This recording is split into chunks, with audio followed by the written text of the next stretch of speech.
Hi, career ഗൈഡൻസിൻ്റെ 12ാമത്തെ എപ്പിസോഡിലേക്ക് സ്വാഗതം. ഇന്നത്തെ വീഡിയോയിലൂടെ നമ്മൾ ചർച്ച ചെയ്യാൻ പോകുന്നത് എന്താണ് SWOT അനാലിസിസ് എന്നുള്ളതാണ്. SWOT അനാലിസിസ് എന്ന് പറഞ്ഞു കഴിഞ്ഞാൽ നമ്മളുടെ സ്വന്തത്തെ തിരിച്ചറിയാൻ വേണ്ടിയിട്ടുള്ള ഏറ്റവും മികച്ചൊരു മാർഗമാണ് ഈ SWOT അനാലിസിസ് എന്ന് പറഞ്ഞു കഴിഞ്ഞാൽ. ഇപ്പോൾ നമ്മൾ പ്രത്യേകിച്ച് പറയുകയാണെങ്കിൽ ഇന്ന് നമ്മൾ പഠിക്കാൻ പോകുന്നത് ഈ ലോകത്തിലെ ഏറ്റവും വലിയ കമ്പനികളും അതുപോലെ തന്നെ ജീവിതത്തിൽ വിജയിച്ച വ്യക്തികളും അതുപോലെ തന്നെ സർക്കാർ സ്ഥാപനങ്ങളും വിദ്യാർത്ഥികളും ഉപയോഗിക്കുന്ന ഒരു മികച്ച സ്വയം വിലയിരുത്തൽ രീതിയാണ്. ഒരു സെൽഫ് അനാലിസിസ് സിസ്റ്റമാണ് നമ്മളിന്ന് എന്ത് ചെയ്യാൻ പോകുന്നത്, ചർച്ച ചെയ്യാൻ പോകുന്നത്. അതാണ് SWOT അനാലിസിസ്. അപ്പോൾ നിങ്ങൾ ഭാവിയിൽ ഏത് കരിയർ തിരഞ്ഞെടുക്കണം, എന്താണ് നിങ്ങളുടെ കഴിവുകൾ, എന്തൊക്കെയാണ് നിങ്ങളുടെ ലൈഫിൽ നിന്ന് നിങ്ങൾ മെച്ചപ്പെടുത്തേണ്ടത് എന്നറിയാനാണ് SWOT അനാലിസിസ് നിങ്ങളെ സഹായിക്കുന്നത്. എന്നാൽ SWOT എന്ന് പറഞ്ഞ വാക്ക് അതിലെ 4 അക്ഷരങ്ങൾ സൂചിപ്പിക്കുന്നത് എസ് എന്ന് പറഞ്ഞു കഴിഞ്ഞാൽ സ്ട്രെങ്ത്, W എന്ന് പറഞ്ഞു കഴിഞ്ഞാൽ വീക്ക്നെസ്, O എന്ന് പറഞ്ഞു കഴിഞ്ഞാൽ opportunities and T for threats. അപ്പോൾ ഇങ്ങനെ ഈ 4 വേർഡ്സ് ആണ് ഈ SWOT എന്ന് പറയുന്ന 4 അക്ഷരങ്ങൾ SWOT എന്ന് പറഞ്ഞ അക്ഷരങ്ങൾ സൂചിപ്പിക്കുന്നത്.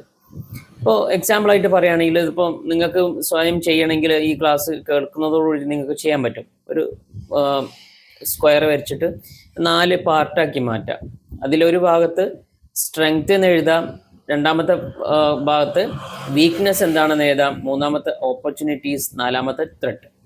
എന്നിട്ട് നിങ്ങൾ ഈ ക്ലാസ് കേൾക്കുന്നതിൻ്റെ കൂടെ തന്നെ എന്ത് ചെയ്യുക വെച്ച് കഴിഞ്ഞാൽ ഓരോന്നും നിങ്ങളുടെ എന്താണ് സ്ട്രെങ്ത്, നിങ്ങളുടെ വീക്ക്നെസ് എന്താണ്, നിങ്ങളുടെ ഓപ്പർച്യൂണിറ്റീസ് എന്തൊക്കെയാണ്, നിങ്ങൾക്കുള്ള ഓപ്പർച്യൂണിറ്റീസ്, നിങ്ങളുടെ ത്രെഡ് എന്തൊക്കെയാണെന്നുള്ളത് അവിടെ എഴുതാവുന്നതാണ്.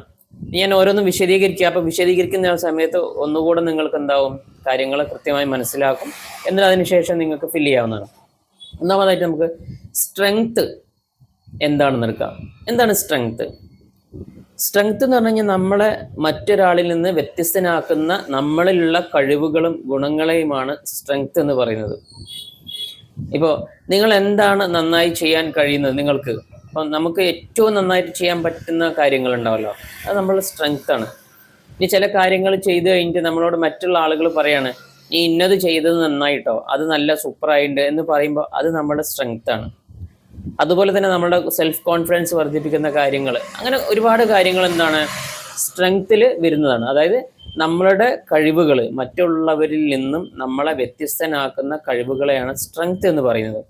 ഇപ്പോൾ ഉദാഹരണമായിട്ട് പറയുകയാണെങ്കിൽ നല്ല കമ്മ്യൂണിക്കേഷൻ ലുള്ള കഴിവ്, അല്ലേ, ആശയവിനിമയം നടത്താനുള്ള കഴിവ്, അതുപോലെ തന്നെ സെൽഫ് കോൺഫിഡൻസ്, നന്നായിട്ട് ഹാർഡ് വർക്ക് ചെയ്യാനുള്ള കഴിവ്, നല്ല മെമ്മറി പവർ, നല്ല ലീഡർഷിപ്പ്, അതൊക്കെ ഈ സ്ട്രെങ്ത്തിൽ വരുന്ന കാര്യങ്ങളാണ്. ഇനി രണ്ടാമത്തെ പോയിന്റാണ് വീക്ക്നെസ് എന്ന് പറഞ്ഞു കഴിഞ്ഞാൽ. ഇപ്പോൾ വീക്ക്നെസ്സും അതുപോലെ തന്നെ ത്രെഡും രണ്ടും ചിലപ്പം സംശയം വരുന്നതാണ്. വീക്ക്നെസ് എന്ന് പറഞ്ഞു കഴിഞ്ഞാൽ നമ്മളുടെ ഇന്റേണൽ ഫാക്ടേഴ്സാണ്, നമ്മുടെ ഉള്ളിലുള്ള എന്താണ് നമ്മുടെ വളർച്ചയ്ക്ക് തടസ്സമാകുന്ന ശീലങ്ങളോ കുറവുകളോ ആണ് വീക്ക്നെസ് എന്ന് പറയുന്നത്. അത് നമ്മുടെ ഉള്ളിൽ നിന്നുള്ളതാണ്. അപ്പം ആത്മവിശ്വാസക്കുറവ് മറ്റൊരാൾ തരുന്നതല്ല, നമ്മുടെ ഉള്ളിൽ നിന്നുള്ള എന്താണ് നമ്മുടെ വളർച്ചയ്ക്ക് തടസ്സമാകുന്ന കാര്യങ്ങൾക്കാണ് വീക്ക്നെസ് എന്ന് പറയുന്നത്. ഇപ്പം ഫിയർ ഓഫ് പബ്ലിക് സ്പീക്കിംഗ്, ഒരു പൊതുവേദിയിലൊക്കെ കയറിയിട്ട് സംസാരിക്കാനുള്ള എന്താണ് പേടി, അത് നമ്മുടെ ഉള്ളിൽ നിന്ന് വരുന്നതാണ്. അതുപോലെ തന്നെ എന്താണ് പ്രോക്രാസ്റ്റിനേഷൻ, നമ്മൾ പഠിക്കാനിരിക്കുമ്പോൾ ഇപ്പം ചെയ്യണ്ട, കുറച്ച് കഴിഞ്ഞിട്ട് ചെയ്യാം എന്നെന്ത് ചെയ്യാം, മാറ്റി വെക്കാം. അതുപോലെ തന്നെ എന്താണ് കോപം, പിന്നെ ശ്രദ്ധക്കുറവ്, ഇങ്ങനെയുള്ള കാര്യങ്ങളൊക്കെ നമ്മുടെ ഉള്ളിൽ നിന്ന് വരുന്നതാണ്. അപ്പം നമ്മുടെ വളർച്ചയെ പിന്നെ തടസ്സപ്പെടുത്തുന്നു, നമ്മുടെ വളർച്ചക്ക് തടസ്സപ്പെടുത്തുന്ന നമ്മുടെ ഉള്ളിൽ നിന്ന് വരുന്ന കാര്യങ്ങളെയാണ് എന്താണ് വീക്ക്നെസ് എന്ന് പറയുന്നത്. അപ്പോൾ ഒന്നാമത്തെ പറഞ്ഞു സ്ട്രെങ്ത്, രണ്ടാമത്തത് വീക്ക്നെസ്. ഇനി മൂന്നാമത്തതാണ് എന്താണ് ഓപ്പർച്യൂണിറ്റീസ്. എന്താണ് ഓപ്പർച്യൂണിറ്റീസ് എന്ന് പറഞ്ഞു കഴിഞ്ഞാൽ നമ്മുടെ കഴിവുകളെ വളർത്താൻ സഹായിക്കുന്ന എല്ലാ അവസരങ്ങളും. ഇപ്പം എനിക്ക് പബ്ലിക് സ്പീക്കിങ്ങിൽ നല്ല കഴിവുണ്ട്, അങ്ങനെയാണെങ്കിൽ എൻ്റെ പബ്ലിക് സ്പീക്കിംഗ് എന്ന് പറയുന്ന എൻ്റെ സ്ട്രെങ്ത്തിനെ വളർത്താൻ സഹായിക്കുന്ന എൻ്റെ ചുറ്റുപാടുമുള്ള അവസരങ്ങളെയാണ് എന്ത് പറയുന്നത്, ഓപ്പർച്യൂണിറ്റീസ് എന്ന് പറയുന്നത്. ഇപ്പോൾ ഉദാഹരണമായിട്ട് പറയുകയാണെങ്കിൽ സ്കൂൾ മത്സരങ്ങൾ, അല്ലേ? കലോത്സവങ്ങൾ, സ്കൂൾ കലോത്സവങ്ങളിലൊക്കെ എന്താണ്, നമ്മുടെ കഴിവുകൾ എന്താണോ അത് വളർത്താനുള്ള ഓപ്പർച്യൂണിറ്റീസ് ആണ്. അല്ലെങ്കിൽ ഏതെങ്കിലും ഒരു പ്രസംഗ മത്സരം, അല്ലെങ്കിൽ ഏതെങ്കിലും ഒരു എക്സിബിഷന്, അല്ലെങ്കിൽ സ്പോർട്സ് മീറ്റ്.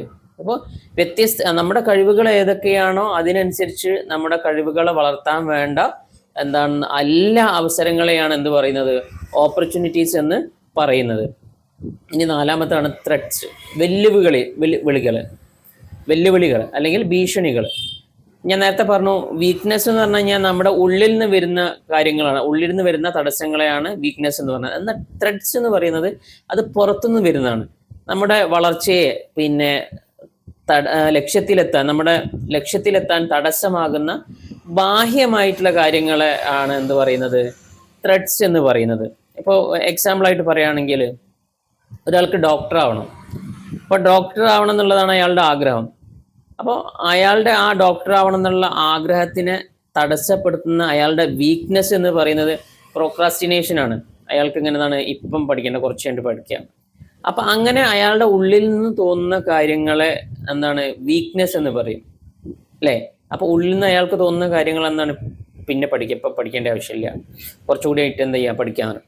എന്നാൽ അയാളുടെ ത്രെട്ട് എന്ന് പറയുന്നത് എന്താണ്, അത് ഈ എക്സ്റ്റേണൽ ഫാക്ടറാണ്. എക്സ്റ്റേണൽ ഫാക്ടർ എന്ന് പറഞ്ഞു കഴിഞ്ഞാൽ ഫിനാൻഷ്യൽ ഇഷ്യൂസ്, അല്ലേ? സാമ്പത്തികമായിട്ടുള്ള പ്രയാസം. അത് അയാളുടെ പ്രശ്നമല്ല, മറിച്ച് അയാൾക്ക് പഠിക്കാനുള്ള എല്ലാ സാഹചര്യങ്ങളും ഉണ്ട്, പക്ഷേ സാമ്പത്തികമായിരുന്നാണ് ബുദ്ധിമുട്ട്. അതുപോലെ തന്നെ ബാഡ് ഫ്രണ്ട്ഷിപ്പ്, ഇതൊക്കെ എക്സ്റ്റേണൽ ഫാക്ടേഴ്സ് ആണ്. അപ്പോൾ ഈ സോട്ട് അനാലിസിസ് എന്തിനാന്ന് വെച്ച് കഴിഞ്ഞാൽ നമ്മൾക്ക് നമ്മുടെ കഴിവുകേടുകളെയും സ്വയം മനസ്സിലാക്കാനും അത് തിരുത്താനുമുള്ള ഒരു മാർഗമാണ്. അപ്പോൾ ഇതെല്ലാവരും ഒന്ന് പരീക്ഷിച്ച് നോക്കുക. നമ്മളെ കഴിവുകൾ എന്തൊക്കെയാണ്, കഴിവുകേടുകൾ എന്തൊക്കെയാണ്, എവിടൊക്കെയാണ് ഞാൻ എന്താണ് നല്ല പെർഫെക്റ്റ് ആയിട്ടുള്ളത്, എവിടൊക്കെയാണ് എനിക്ക് മാറ്റങ്ങൾ വരുത്തേണ്ടത് എന്നുള്ള കാര്യങ്ങൾ കൃത്യമായി ഈ വീഡിയോ കണ്ടതിന് ശേഷം നിങ്ങൾ എന്ത് ചെയ്യുക, ഒന്ന് വിലയിരുത്തുക. പിന്നെ വീഡിയോ സബ്സ്ക്രൈബ് ചെയ്തിട്ടില്ലെങ്കിൽ സബ്സ്ക്രൈബ് ചെയ്യുക യൂട്യൂബ് ചാനൽ. പിന്നെ ആർക്കെങ്കിലും ആവശ്യമുണ്ടെങ്കിൽ എന്ത് ചെയ്യുക, ഈ വീഡിയോ ഷെയർ ചെയ്യുക. ഓക്കെ.